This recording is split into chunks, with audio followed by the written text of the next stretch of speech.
Hi, this is Arie.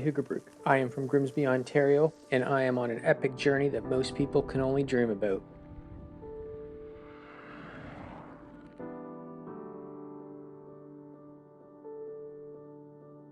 I am pedaling 55,000 kilometers across 24 countries. I started this crazy journey on November 12, 2019, from St. John, Newfoundland, in an attempt to pedal through Canada during a Canadian winter. The experiences and the generosity of so many people giving me a warm bed to sleep in has been life-changing. Every day is an adventure into an unknown experience. Today is one more pedal towards the bottom of Argentina.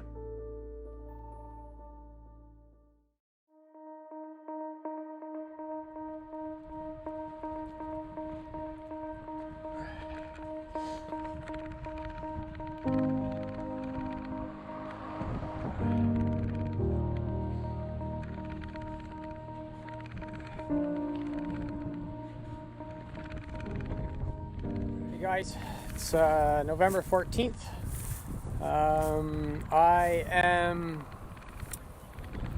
out in the wilderness, if you want to call it that, in Newfoundland. St. John's is amazing.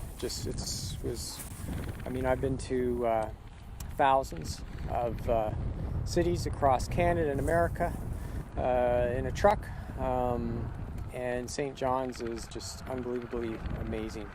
And yeah, it was definitely definitely time to get myself out of St. John's and start pedaling westbound. Not sleeping the greatest, so don't get up too early, and takes a heck of a lot more work than I realized just to get stuff packed. I even thought I was all packed last night, but whatever. Truth of the matter is, I guess there was an aspect where it was just definitely dragging, procrastinating to the last minute. Definitely not a fear of the bike ride per se, but just all the gear, just for the winter gear to keep me warm. Just very, very intimidating. The temptation. Maybe I'll just live in St. John's and never leave kind of deal. The first 100 feet, 200 feet on the bike, pretty scary. Yeah, leaving St. John's, it was a huge psychological boost. I got out there and it was like 15 degrees, so it was super warm. Light mist rain. Today was a beautiful sunny day. Probably couldn't have asked for a better day in Newfoundland as far as November goes. I think the temperature was a few degrees above freezing, but I wouldn't say there was a lot of wind by any means. There was a small breeze. It certainly felt that it had to have been a little bit like zero or freezing or whatever. But the base layers, they did their job. So that was good. Yeah, I got myself out of St. John's, so for me that's just a huge psychological boost. Basically moving forward, it's all westbound. This is the first bike camping I've done in 8 years since my last tour. I haven't set up a tent with all my gear, since my first tour in 2011, and that was the other aspect of just getting out of the hostel and just starting to pedal. This is the first. Truth of the matter is this is the first time I pedaled with all my gear.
pretty good day.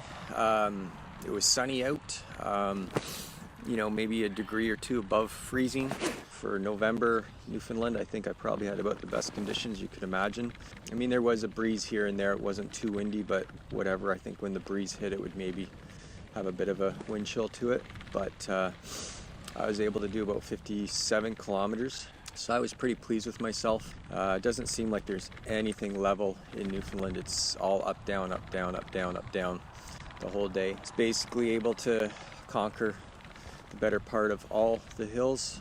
Usually kind of ended up taking a break at the top of the hills just to let my base layers sort of wick away any moisture. That way when I went down the hills and caught that breeze, I wouldn't catch too much of a chill. I actually got to a diner called Monty's, and I got there about 4 o'clock-ish. Probably don't want to be riding too much later than 4 o'clock just because, it's starting to get that dark, and I just don't want to be caught on the Trans-Canada in the dark. But anyways, so it was nice to have a warm burger and fries. Certainly appreciated that. That was a bit of a boost, and it gave me a few hours to get working on my computer and this and that. It was really weird. The diner closed at 8:30. I set up my tent right behind it. It was set up by 9 p.m. Got in my tent, and not 5 minutes later, the wind started blowing. The wind blew from 9 p.m. till 8 a.m. And it's so weird because every 5 to 10 seconds, my tent shook. I've never had that ever in my entire life. Not that I've really camped in the wind, and it's kind of weird because I don't ever remember going to sleep at once that whole night, but I mean, I must have, because when I did get out of the tent, I wasn't exhausted, but man, I guess that's 11, so 9 p.m. to 8 a.m. It's 11 hours solid of wind. Anyways, got out of my tent, at 8, because they said that was when breakfast was going to be served, because I definitely wanted to take advantage of breakfast being cooked for me kind of deal. But as I got out of my tent, the raindrops started to drop a little bit. By the time breakfast was over, it was raining pretty hard, hard enough. I mean, I don't know how you other cyclists feel about it, but the idea of pedaling in the rain, it just sucks. Your gear is wet, your clothing is wet, and then you got to get inside a dry tent. The weather said that things would improve around lunch, so I thought, you know what, we're just going to stick around and get caught up on my blogs and whatnot. But I stayed in the diner till about 12. Then I got my break. Didn't have a lot of hours left in the day technically, but psychologically, I've just got to do my best to keep moving. If I give myself that chance to get lazy, it's just human nature to take it. So I loaded my stuff. I think I started around 12:40 p.m. yesterday. So I only got about 20 kilometers, but yesterday was, from the weather perspective, it was pretty tough. That I started moving after the rain, but it got windy. And it got really hilly. I've actually just been previously warned last night that it gets even hillier moving westward. But the hills definitely got bigger and the wind kicked in. It was actually a bit of a challenge to stay on the shoulder. Luckily the wind it was a crosswind, so it kept blowing me into the gravel. Probably about 3-4 times it wanted to blow me right over the side of the edge. So there's actually some points where literally it was just easier and safer just to push my bike, which you can imagine how slow that is. So I just pushed my bike for a good part of it. So I ended up only doing about 20 kilometers, but definitely glad that I at least got that under my belt just so I can say I did something yesterday. But it was cold. It was cold. That wind was cold. It didn't rain anymore yesterday, but it did flurries here and there in the wind. It was cold. There's no exits that I could see that were anywhere near where I was, just because I prefer to get, I don't know if you can hear through on the phone, but there's quite a bit I'm only a couple hundred feet off the Trans-Canada, which I'd rather not be. I'm not a big fan of this noise, but there was no exits nearby, so I had to start looking for some pathways off the Trans-Canada, and I found an ATV path, and so right at the entrance of the ATV path and where the trees were, it's funny because I was kind of following what these trappers are trying to do, but I got myself stuck in a snare. It's kind of funny.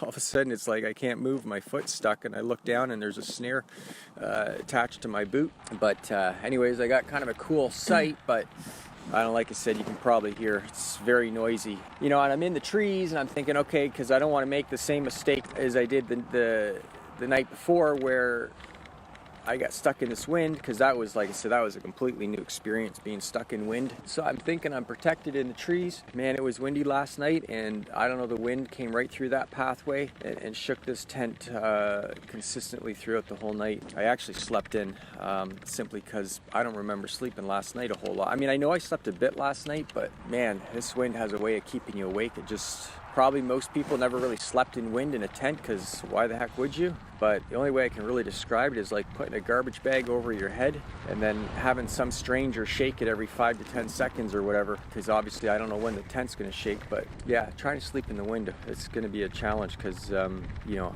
obviously moving forward with this weather, it's not like the weather gets better, it just gets worse. Like, I'm in my tent right now actually, just because it's a little bit more warm. It's not that bad. It actually, today's a good day. I should actually be pedaling. I should have been pedaling hours ago, because today's a sunny day from what I can see outside and from my phone. Tomorrow I think it gets cloudy, and then there's like 4 days of rain. And like I was just saying about the rain, I'm not 100% sure what to do about that, because I know I gotta keep moving west. But pedaling in the rain in November, like, it's one thing to be wet, but it's a complete other thing to be, you know, drenched to the bone and just completely frozen, frigid over it. So I guess I'll just play that by ear and see what happens over the next few days. But sunny today, cloudy tomorrow, and then like a bunch of days of rain. Anyways, I got to get this tent packed up and on the road. Oh, yesterday I had my first guide pull a U-turn, stop by while I was pedaling on the Trans-Canada to say hi, asked me how I was doing, whatnot. His name was Brent. So yeah, thanks to him for doing a U-turn to say hey for a minute. Yeah, I got to get pedaling. I wanted to do this now. Appreciate the support. Yeah, later. Thanks.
Hey guys, it's Arie here, and currently I am in Englishtown, Nova Scotia. Anyways, just doing a quick video of my clothing gear as of to date. I just did finish crossing Newfoundland in November. I feel I got pretty lucky with weather compared to what a lot of people were saying about the weather in Newfoundland. I think I got pretty lucky, and I sort of feel like I'm at basically the temperatures I don't think the temperatures got colder than -5. So the temperatures would have been just above freezing to the coldest point of -5. And so I just thought, you know what, I'm going to see if I can pull this off in my quote-unquote bedroom and see how it turns out. So as far as socks goes, just, you know, regular winter socks, wool socks, whatever. I have, looks like I have about 5 pair with me. I actually also have a pair of waterproof socks. I have actually used them. Merino wool boxers, underwear. Now this is the interesting part, is that I have been wearing these, I guess we'll call them long johns. I got them from a company called Wiggies out of Grand Junction, Colorado. They are a fishnet type material. I think they have been making all the difference. I'm not 100% sure what this fabric is. It's obviously meant to be some type of wicking material. Truthfully, it's been working great. I think what it sort of does is the fabric is doing its job by wicking the material, but then it also leaves a small barrier between me and whatever clothing, like my flesh and whatever clothing is on top of it. And I think that's just helping, you know, preventing any wetness against my body. I mean, obviously the merino wool is always pulling the moisture away, but I'm not an expert on this kind of stuff, and so I sort of feel that maybe this is putting a small barrier between the cloth and my skin. Then, like I said, over my underwear, I wear this. And then the other discovery that I made, I can't really film these very well because these are biking shorts and they've got the padded area in the crotch, but I am not one of those biking nerds that wear bike gear at all. You'll never ever in my lifetime catch me with biking shoes or spandex. I was introduced to these shorts that you wear under your clothing, and I said, heck, I'll try that. It has worked absolutely amazing. So glad I purchased them. I think they're like $100, so they weren't cheap. Then I have these pants. These are just, you know, they're supposed to be, you know, quick drying technology type pants. Not that I need them at this time of year to zip into shorts, but historically this is what I've kind of biked into, so I can always take the pant legs off and turn them into shorts if I need to. That is basically my clothing as far as below the waist. As of this moment, I have not been putting on standard regular long johns. I haven't needed to do so. So once again, I have this fishnet top. Over that, I have just a standard long sleeve merino wool. Which is obviously wicking material. It pulls the moisture away from the body. Like obviously when I'm climbing hills, completely loaded in clothing, I do sweat a heck of a lot. And I do feel the moisture, but very quickly that moisture dissipates. And I'm too scared to test it, even though this is meant to pull the moisture away. I feel that there's still a period where this is wet against your skin. And like I said, I feel this fishnet creates a small barrier which keeps the moisture from this shirt off my skin. And then I just have an additional merino wool, kind of an outer shirt. Actually, I don't think it's merino, it's more of a synthetic, but it's just more of a casual shirt so I don't look like I'm in my pajamas. Anyways, then I actually wear this hoodie, just a standard regular hoodie. It's actually the hoodie that I did my first ride in. I can't believe 11 years later it's still in great shape, so I guess I'll call it my good luck hoodie. So I wear this hoodie on top of all that, and then I wear a Gore-Tex jacket that's actually getting kind of old. If the temperatures get warm enough, then I'll take the Gore-Tex off and strap that to my pannier or whatever, and then that is basically my outer gear.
It's December 6th, Friday.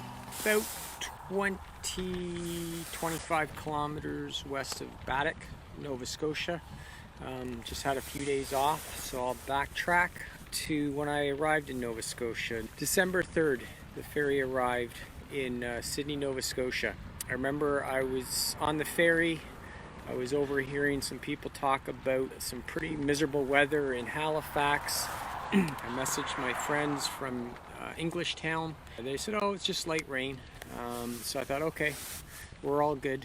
I proceeded to get off the ferry, and I don't know if it was just because it was at the pier or whatever, but a ton of wind and a ton of rain. I was like drenched, or well, not drenched, I got pretty wet pretty quickly, which had me pretty worried for the day. I made my way to the closest Tim Hortons to figure out what the heck was going to go on. Anyways, I needed to get to my friend's place in Englishtown. They were about 42 kilometers away, so I couldn't sit at the Tim Hortons all day, so I made a run for it. When I got on the road, actually the rain was pretty light. I don't know, I guess I just got unlucky in the pier around the ferry, but for the most part, the rain was pretty light. I got to, I think it's Seal Harbor Island Bridge, and wow, I don't know what 100-mile-an-hour crosswind feels like, but and I don't know if you can actually pedal through 100-mile crosswind, but I got a heck of a wind.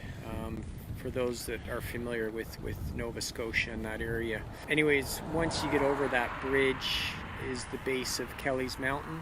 Anyone local or anyone that's pedaled through might remember that Kelly's Mountain is pretty huge climb. I think it's 240 meters over 7 kilometers or whatever. I dismounted off my bike for about 5 minutes and walked my bike because that crosswind was a little bit of a headwind at the base of the mountain. Got back on my bike and started pedaling. I thought, well, I'll see how far I can get or whatever. I actually had a little tiny bit of a tailwind as I kind of rounded the bend, and I actually climbed the mountain non-stop. I did not stop once I had started. So I pedaled right up to the top of Kelly's Mountain, which, like I said, if you're familiar with Kelly's Mountain, that is a steep mountain, and I got a lot of gear. So I was actually pretty pleased with that.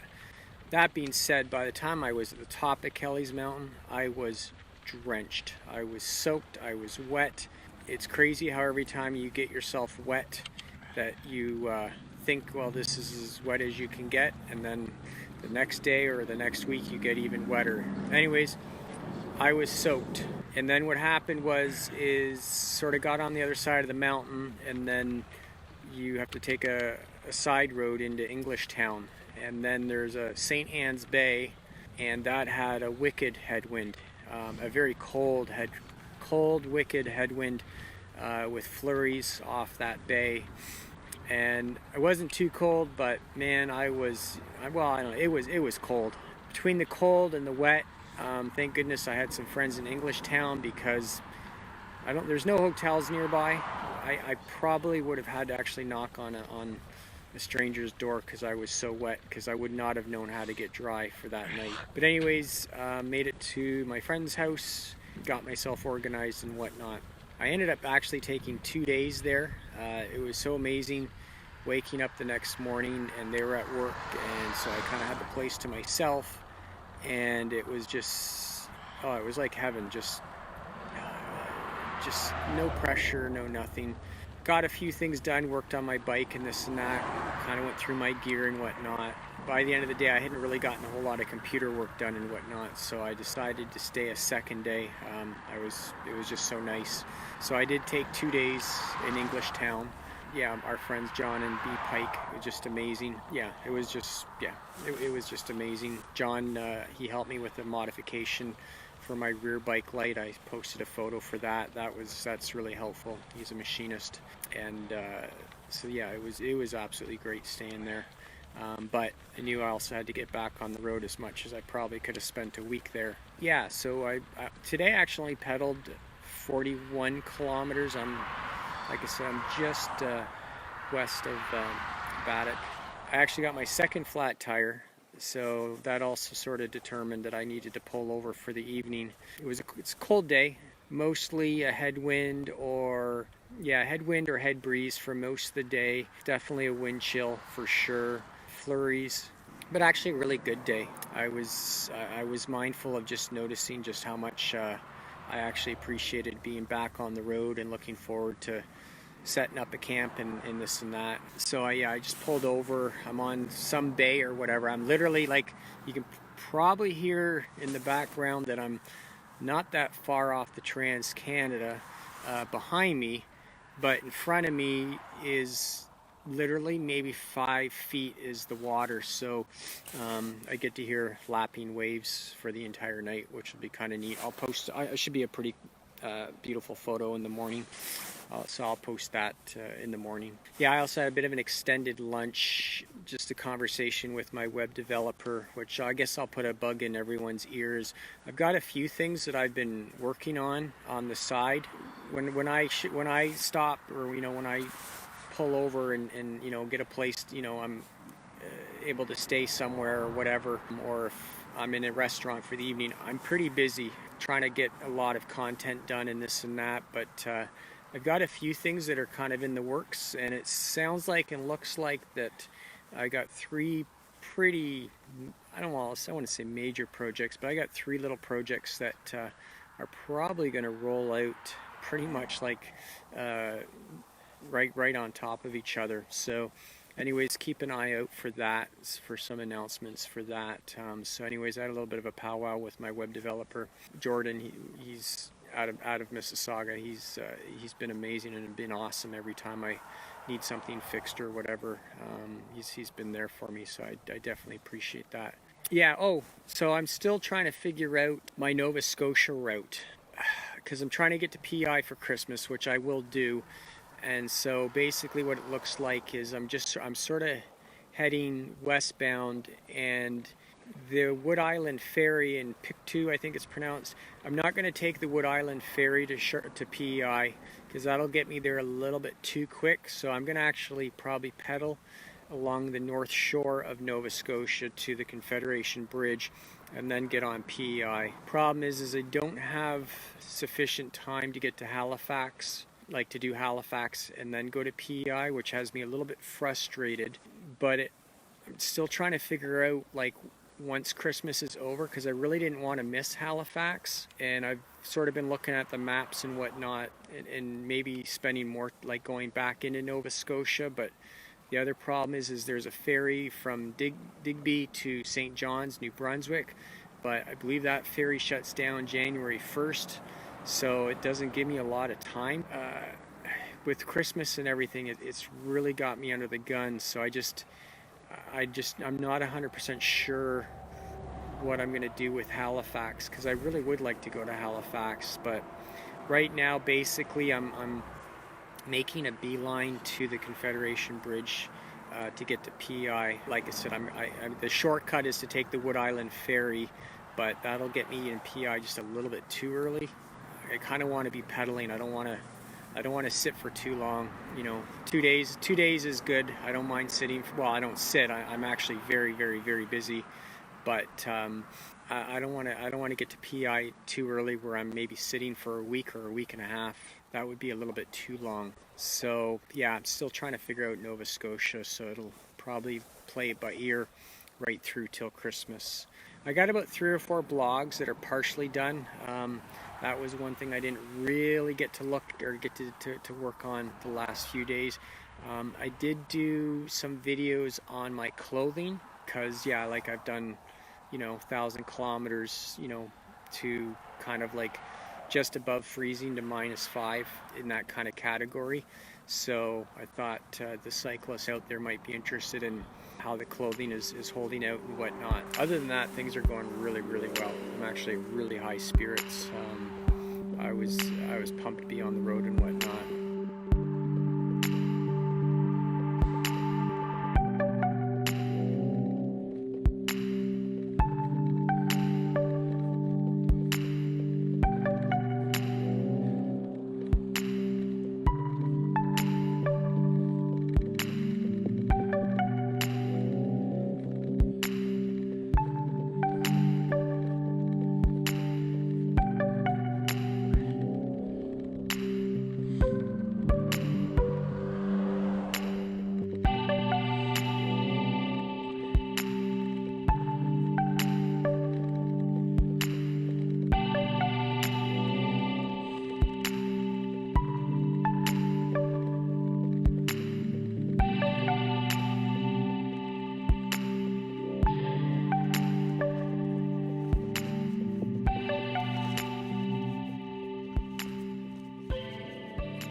Hey guys, January 3rd here. I am in the west end of P.E.I. I'm actually in Skinner's Pond. That Canadian is, I think, past. I don't know much about him actually. Perhaps most Canadians might have heard of Stompin' Tom Connors. Anyways, I'm actually camped behind the house that he kind of grew up in. So yeah, I don't know if I would even recognize one of his songs because it wasn't really my type of music, but anyways, that's where I am, Skinner's Pond, P.E.I. So I think the last time I did do an update, it was like December 15th or 16th. I think I was in the middle of a pretty bad windstorm. That windstorm continued into the next day, except the temperatures dropped to like minus 17 wind chill. I did post, I got pretty much saved last minute at 10:30 p.m. by Irene McIsaac in Charlottetown. I was just packing up my laptop and ready to go camp in Victoria Park in Charlottetown, and I checked my phone and there was a message from her to say, hey, there's a warm bed waiting for you. That was awesome. I ended up spending 2 nights at her place. The next day she took me on a road tour around Charlottetown in a car and explained all the different architecture and history of Charlottetown, and it was amazing. So yeah, anyways, and then the next day I headed to my parents and was off for Christmas holidays. Yeah, it was good to be with family and see family. It had been 6 years since I'd done a family Christmas, and it was good to hang out with my nephews and whatnot. Admittedly though, it was too long of a break. Many a times I was looking out the kitchen window, looking at the snow blowing and whatnot, and just wishing I was on the road. So I ended up getting on the road December 27th, I believe it was, and I did just do a quick 100-kilometer loop to the east point of P.E.I. And actually what happened was shortly after I got to the east point, my rear tire failed on me, so I had to switch into my folding tire once again, second time on this trip. But I think my tires were just bad. So I did a 100-kilometer loop around the east point and then back to my parents. I ended up having to take, I think it was the 29th off. That was the Sunday because the bike shop for winter hours was closed on Monday. So if I'd left for Charlottetown Sunday, I would have had to sit in Charlottetown all day Monday waiting for Tuesday morning. So anyways, I took another day off at my parents'. I left the Monday, got to Charlottetown, spent another night at Irene's place, which was amazing. Tuesday morning, just passed, I got my rear tire replaced. So now I'm got 2 good tires for the rest of the trip. I made my way to Summerside. I got stuck in my 3rd winter storm. Just as I was getting past the cutoff for the bridge, my 3rd winter storm hit. Fortunately not a huge accumulation of snow, mostly wind, so it blew most of the snow off the road, but there was, it was what it was. I got into Summerside, pulled into the first diner to grab something to eat. The guy looked at me, looked at the snow and the storm and this and that, and he's like, there's a shed in behind the store and in behind the restaurant, and he didn't know much about the shed. He didn't even know who, whatever, but he says the door swings wide open like it's unlocked. So I was like, heck yeah. So after dinner I had a quick look, and the shed looked like it was going to do its job, but it was still a bit early, so I went over to Tim Hortons for a few hours to work on vlogging and this and that. And then so New Year's Eve I spent the night in a shed. And actually I should backtrack that winter storm, the snow turned into ice pellets.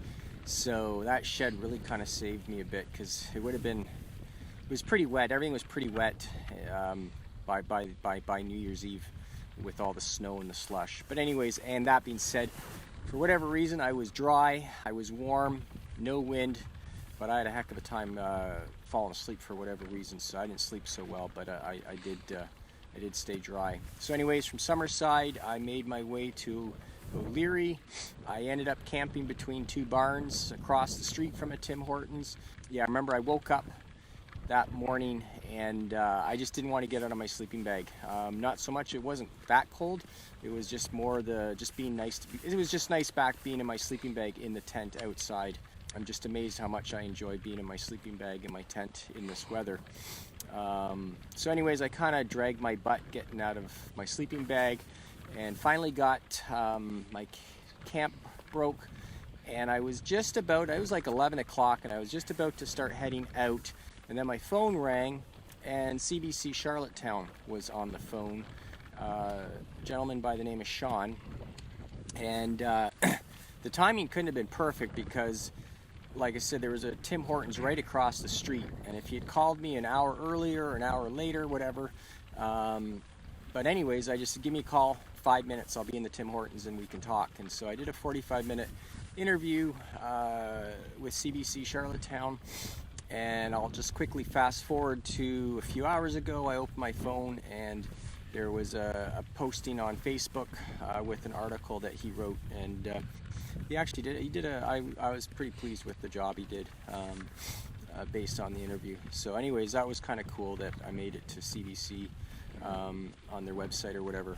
I did a 45-minute interview, and then go figure, in the middle of that interview, Irene McIsaac walks through the Tim Hortons. She had been at a wedding and this and that or something, and you want to figure out how small this province is. You know, the other end of the province, I run into this woman has been so instrumental in helping me stay warm in Charlottetown, and there we are in the West End, and she walks through the Tim Hortons. So that was really amazing. So anyways, I did get a fairly late start yesterday, so I only got as far as Tignish last night, and Irene sets me up with her niece, Brenda and her partner Michelle. And so last night I got to sleep in a warm bed again, thanks to Irene. So yeah, you want to talk about a small island. So that was really cool. I did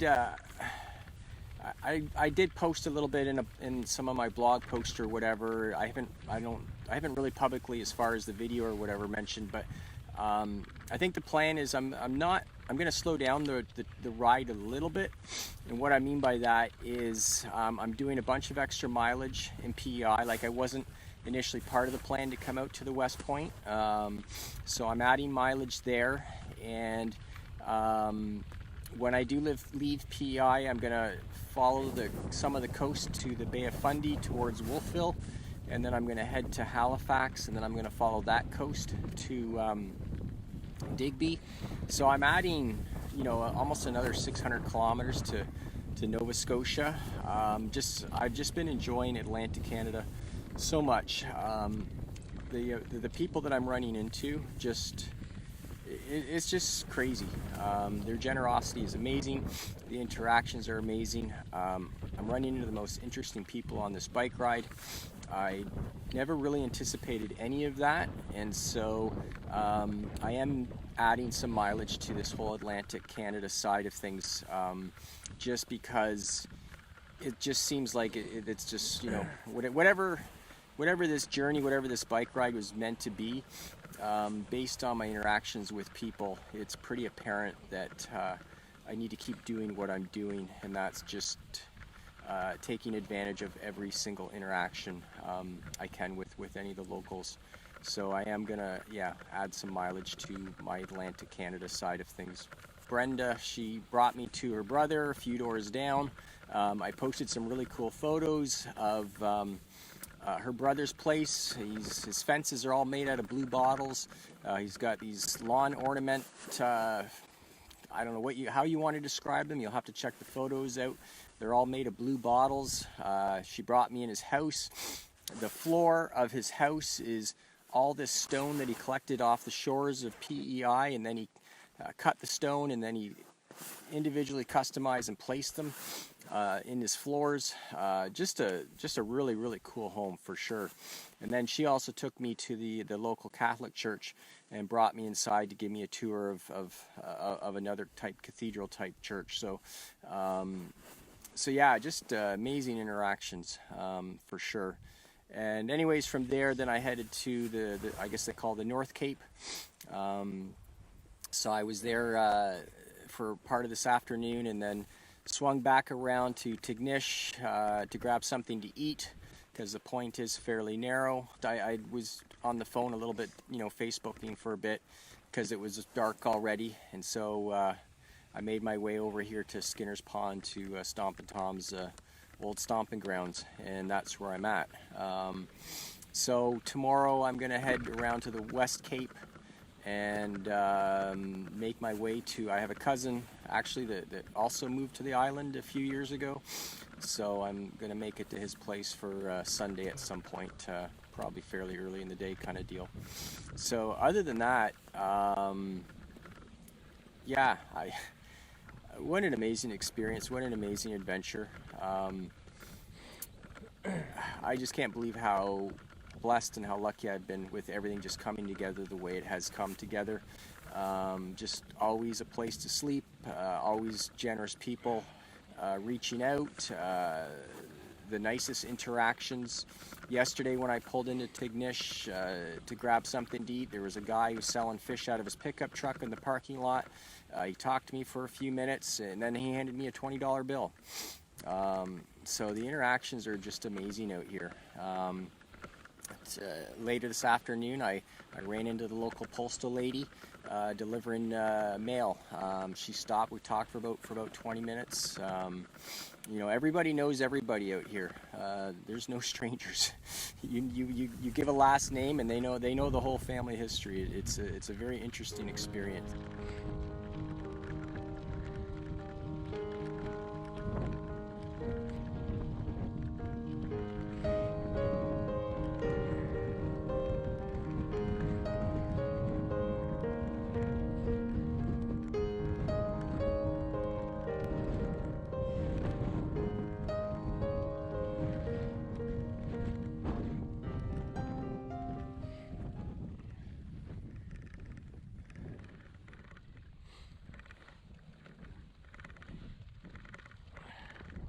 Hey guys, it's January 27th. I'm in Halifax. I stopped by CBC Nova Scotia. Was looking for the social media editor, Laura Fraser. And anyways, she wasn't in, so I left my name and whatnot. I came back to my bike. Colleen Jones just happened to be walking past me and looked at my bike and went, "Oh my goodness, that's a heck of a bike." So I told her what the deal was and she's like, "We're shooting you today." So all of a sudden I was pulled back into CBC Halifax. Anyways, we came out to Dingle Park to do a shoot. We actually did that shoot like 45 minutes ago, but they actually just called me to say their SIM card was fried, and so they have to come back out here again, which was kind of crazy because I thought maybe they would just trash the whole thing or whatever, the whole plan. But anyways, I just did CBC interview on my bike with Colleen Jones, and they're coming back to do the interview or parts of it, I guess. I'm not entirely sure. It was all very kind of, conversation was pretty rushed kind of deal. So they are coming back out here, and I'll show you Dingle Tower is behind me. There we go. And the harbor is, or a harbor or bay or something is in behind there. CBC Halifax, 6 p.m. tonight, or I guess it's CBC Nova Scotia, 6 p.m. tonight. I should be on it. So kind of crazy. Just I went in just to knock on the door and see what would happen, and as I was leaving, everything came together. So that's pretty cool. And so I'm just waiting for them because they called me about 10 minutes ago to tell me that the SIM card was fried and they needed to do a reshoot for part of it. So currently I'm staying in a home right now that the owners are in the process of renting out. So I actually have my own private home. I haven't even met the owners of the house yet, and I've been there for a few days. Spent a night with Hugo and Vera Ford in Halifax. That was really nice of them to give me a place to stay. Before that, I was at Dale Spence for 2 days. He's kind of like my super fan, following my ride since the very, very beginning. His parents actually came out to meet me at the truck stop in Olac in New Brunswick. So it was really nice to actually connect with him. Actually, and then I was at when I was at Vera and Hugo's place. Dolores, a friend of theirs, showed up, and me and Dolores went to Pier 21 to just take a tour of the museum, and actually found the boat. There's a photo of the boat that my father and aunt and uncle and grandparents came to Canada on from Holland. I think it was March 31st, 1952, I think. And so, yeah, kind of all of a sudden, very hectic morning. So I just thought I would quickly just do a quick live video. But other than that, I think that's kind of about it. As you can see, it's like a beautiful day. It rained yesterday. I'm sure it's above freezing. I'm actually sweating. It's quite hilly in this little area, so having to go back and forth to this Dingle Park area was a bit of a workout. Yeah, hopefully these guys will show up shortly, and we'll do a second take. All right, other than that, I think that's it. Talk to you down the road later. Bye.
Guys, it is February 12th, I believe, currently in Rothsay, just outside of St. John.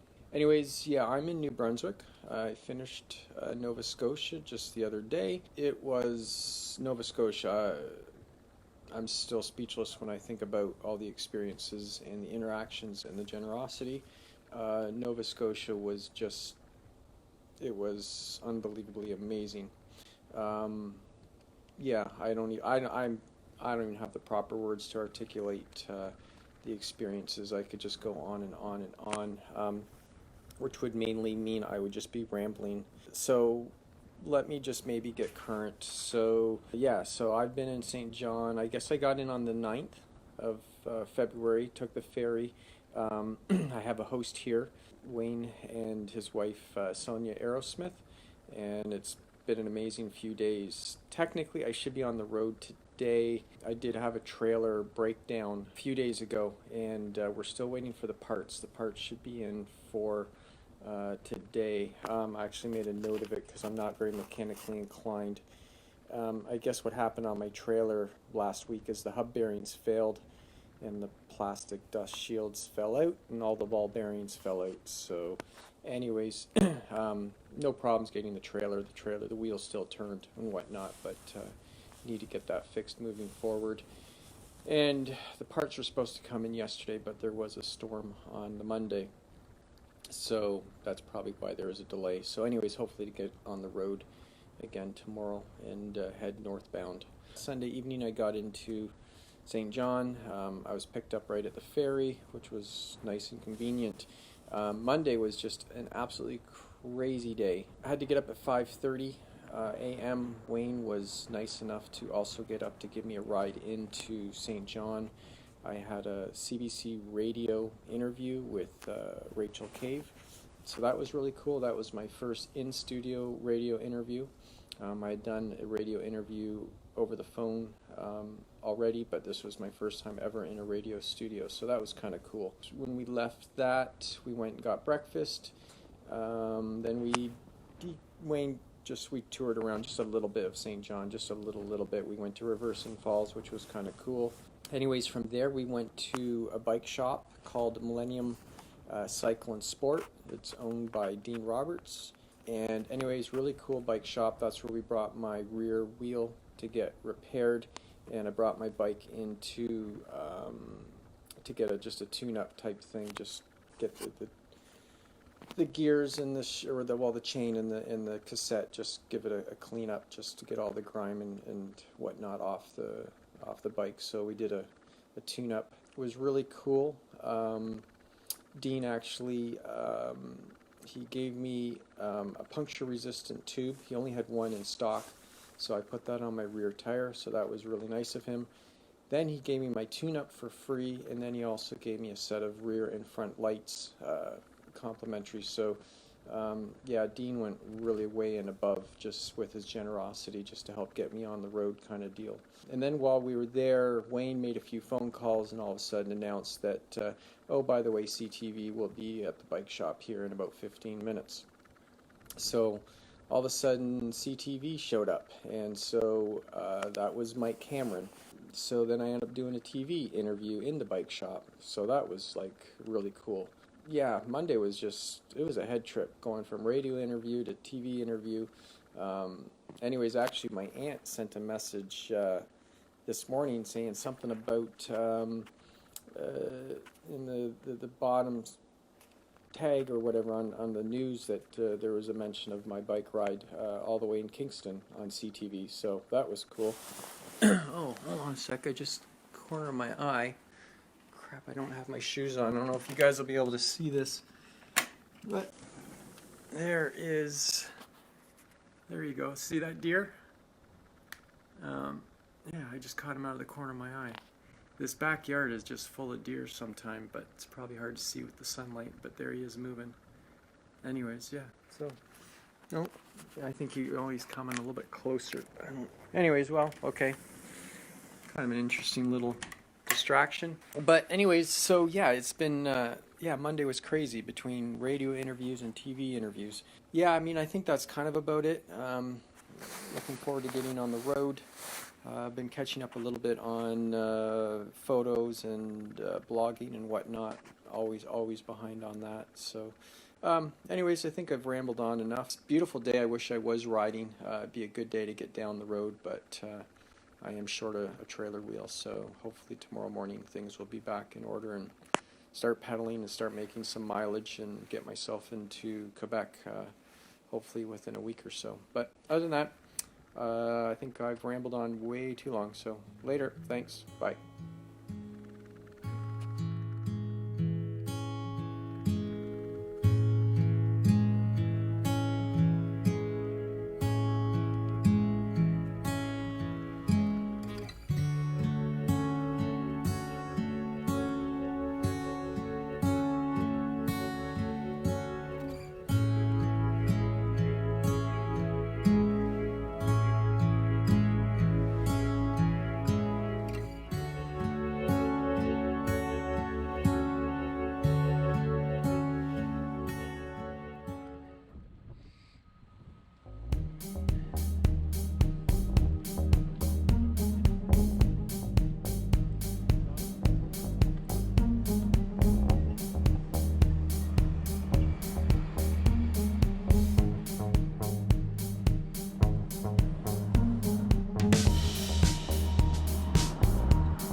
Hey guys, it's March 7th. Been doing a lot of camping lately, which is usually the opportunity to do live video. Problem is because I have been camping a lot, it's been camping kind of behind Tim Hortons, which means I'm usually working away on my laptop and documenting inside the Tim Hortons till about 11 o'clock p.m. And then I got to go find a place to camp and set up camp, and by the time I get to bed it is actually like closer to midnight. In fact, a couple days ago, I think because of the rain, I couldn't leave the Tim Hortons till like 1 a.m. And then I actually had a bit of trouble finding a campsite just because it was kind of in the town, and you know, either the snow was 3 feet deep, or I couldn't get my bike too close to my tent, or it was just a little bit too exposed. And so by the time I found my campsite and then set up my tent, it was like 3 in the morning. I actually been doing some super late nights the last week or so. In fact, so I've been in a hostel, I think the last 3 nights, and I don't think I've gone to bed before 2 a.m. yet, just working on the documenting. I actually have a host tonight, and I'm sort of making my way to his place. But I realized that this was my chance to do a quick live video and update, so I should just try to whip one off. Anyways, 3.5 million, 4 million people in this city.